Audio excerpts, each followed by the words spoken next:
Think your cat knocking over your coffee mug is bad? Or maybe your dogs chewed up your favorite shoes? That's amateur hour. The historical figures we're talking about took crazy pet owner to a whole new, totally unhinged level. Welcome to Noble Pets Crazier Than Their Owners. We're diving deep into 7 tales of historical royalty whose companions were less man's best friend and more royal nightmare. From lions causing diplomatic disasters to monkeys drunk on royal wine. This is a bumpy ride through history's petting zoo from hell. So grab your OSHA compliant leash and let's get started.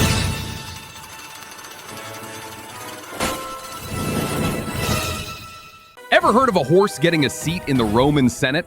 Meet Incitatus, the 4-legged pride and joy of Emperor Caligula, Rome's most unhinged CEO. This guy didn't just love his horse, he worshipped it.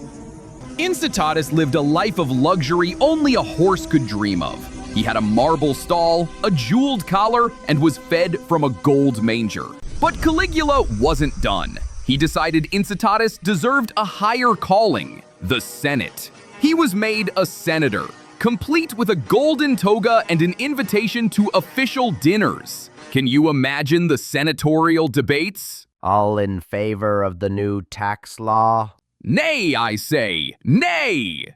Caligula's plan was eventually to make Incitatus a consul, the highest office in Rome. Luckily for the Republic, and less luckily for Incitatus, Caligula got the old dagger in the toga treatment before he could officially swear in his favorite equine friend. The new emperor, Claudius, wasn't quite as obsessed. Incitatus was stripped of his Senate seat, his jewels, and all the gold he could eat. His final fate is debated, but one historian suggests he ended up in a cynical stew pot. Morally, don't trust a horse with political power.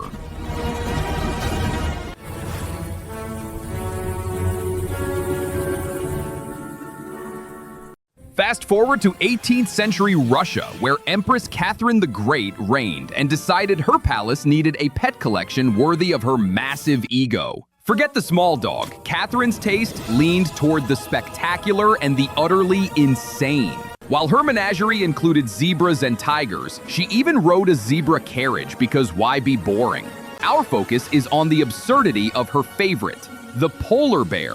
This wasn't a display of nature, it was a display of pure wealth. Catherine kept this Arctic beast in a tiny, heated room inside the glorious winter palace. A creature designed to withstand minus 60 degrees, forced to live in a toasty, gilded cage. This is the ultimate royal entitlement. Predictably, the bear wasn't having it. Trapped in a permanent state of overheating, he quickly developed one hobby, destroying the Empress's extremely expensive antique furniture. Every scratch on a rare chaise lounge was a middle finger to the royal treasury. The guards couldn't touch him because he was Her Majesty's polar bear. The staff probably spent their entire shifts calculating the cost of the daily damage. It was essentially the most expensive demolition project in St. Petersburg. Catherine eventually grew tired of the noise, not the damage. She ordered a massive, brand new, even bigger heated enclosure to be built. This was a magnificent, dangerous animal, loudly and violently reminding everyone that the Empress literally had money to burn.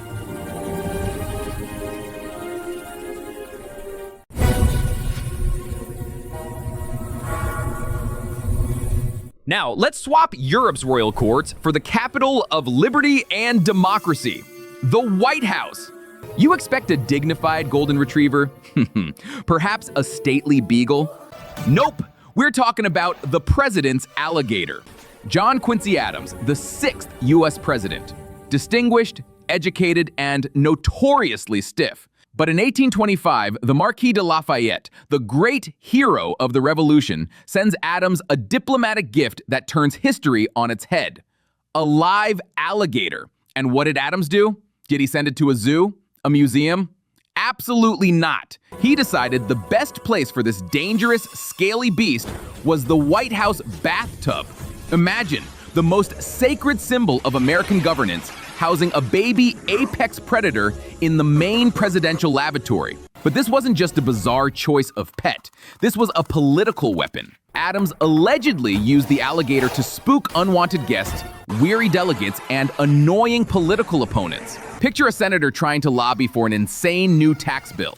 Adams, with the utmost politeness, offers, "Senator, why don't you go take a warm, relaxing bath to clear your head?"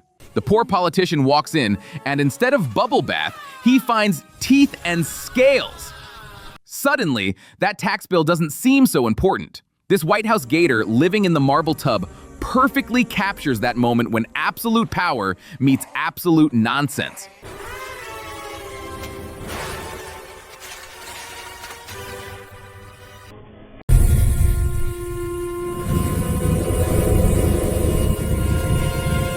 Forget the White House swamp thing. We're back in ancient Rome, home of emperors who knew how to truly flex their power. Enter Emperor Nero, a man whose dramatic flair included writing poetry while his city burned down. Talk about a captive audience. A simple lapdog? Please. Nero needed the ultimate status symbol, a pet lion. Meet Leo. Yes, that Leo. So original. This wasn't just a pet. Leo was basically a furry, roaring extension of Nero's ego, running wild and well-fed throughout the palace. Nero would take his status symbol on daily strolls through the palace, which inevitably involved Leo treating the imperial serving staff like walking drumsticks. Imagine trying to gracefully pour Falernian wine while a 500-pound predator considers your calf a mid-afternoon snack. Leo was infamous for sending nervous diplomats into full-blown panic attacks, a spectacle Nero apparently found hilarious. A true connoisseur of chaos. But wait, there's more. Nero also genuinely believed Leo possessed prophetic powers. He'd consult this majestic, steak-loving beast on crucial military campaigns. A lion with a crystal ball? Why not, when you're emperor? When Nero finally received the old dagger-in-the-toga retirement package, Leo's pampered life took a sharp nosedive. Talk about a downgrade from palace life to, well, let's just say his imperial benefits were immediately revoked.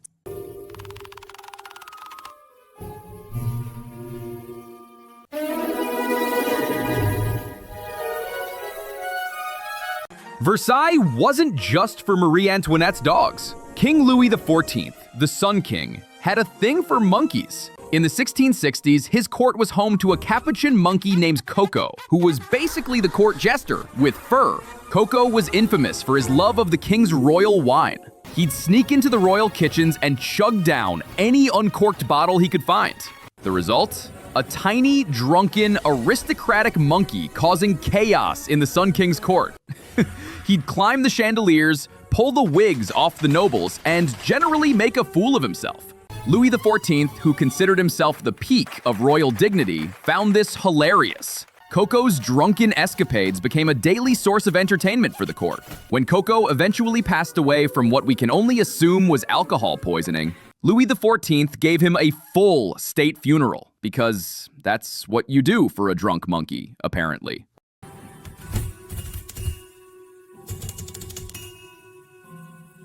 From horses in the Senate to drunk monkeys swinging from chandeliers, history's noble pets were a breed apart. They caused chaos, sparked scandals, and sometimes outshined their owners. It makes you wonder, were the pets truly crazy? Or were they just reacting to their unhinged human companions? Which noble pet do you think was the wildest? Let us know in the comments below. And hey, subscribe to catch more tales of unhinged history.